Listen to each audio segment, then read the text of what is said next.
Bakunzi twama dusanga ijambo ry'Imana mu kiganiro igihe c'impemburo, ndabaramukije amahoro ya Kristo.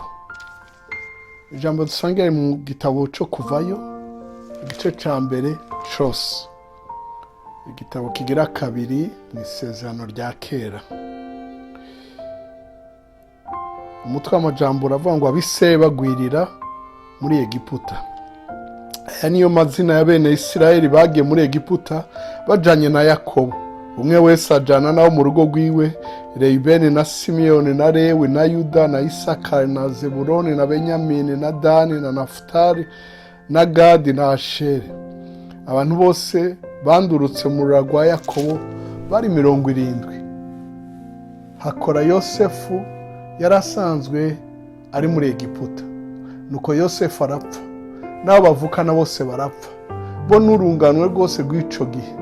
Abise bararondoka, baravyara cane, baragwira, babigisata buzura ico gihugu. Umurongo 8 umutwe w'amajambo uvuga ngo Farao yikenga Abisirayeli bituma abagira baje.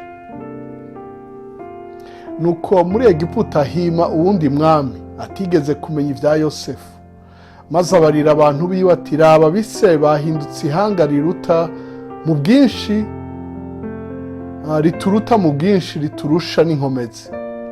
Enda tubaronderere inama y'ubwenge kugira ngo boye kugwira, bakazova bifatanya n'abasi bacu, haramutse habaye intambara bakatugwanya bakava muri iki gihugu. Nuko babaha abo kubakebera ibikebere ngo abatwazi ituntu babikoreze ibiremereye. Bubakira Farao ibisagara vyitwa Pitomu na Ramusesi vy'ibigega. Ariko uko barushiza kubatwaza ituntu, nabo niko barushiza kugwira no kugasara. Nuko Abanyegiputa karabarya mu nda kubw'Abisirayeli, bacuranguza Abisirayeli barabacumukuza, batuntuza imitima yabo kubwo kubakoresha ibikorwa bitamisha vyo mu gondo no mu matafari n'ibikorwa vyose vyo mu ndimiro, ivyo babakoresha vyose babacuranguza babacumukuza. Umurongo wa 15. Abakirizi bagerwa kuniga abana b'abahungu. Hariho abakirizi bakira abaheburayokazi, umwe yitwa Shifura uwundi yitwa Puwa. Nuko abo umwami wa Egiputa arabarira ati nimwakira abagore b'Abaheburayo, mwitegereze neza ikivutse, nihavuka umuhungu muze mwame mumuniga, ariko nayo umukobwa mumureke. Umurongo wa 17. Ariko abo bakirizi bubaha Imana, ntibagira nk'uko umwami wa Egiputa yabageze, bareka n'abana b'abahungu. Maze umwami wa Egiputa ahamagaza abo bakirizi arabaza ati niki catumye mukora mutyo mukareka abana b'abahungu? Abakirizi bishura Farao bati nuko abagore b'Abaheburayo batamera nk'Abanyegiputa, kuko banyarutsa bakavyara umwakirizi atarabashikira. Imana igirira neza abo bakirizi, iryo hanga rica riragwira ribigisata.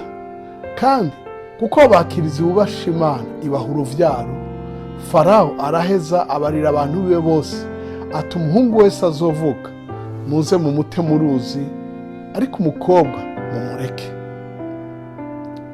Imana ishimigwe iki gisomwa deje gusomera hamwe. Ndakwifurije ko mpwemu yera kuyagira mu vyo twasomye byose, mu kurimbura kwa muri meditation, nawe uronke ihishurirwa n'insiguro bijanye n'ivyo uri kuracamo. Mbwa akajambo gato novuga, nk'uko Imana yakoresheje abagore b'Abanyegiputakazi abo Farao atiyumvira, ngo ndakubwira ko Imana yifitiye abakozi hirya no hino mw'ibanga.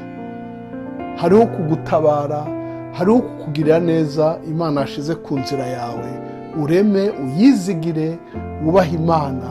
Imana irafise abayubaha hirya no hino. Urakoze kudutega yombi.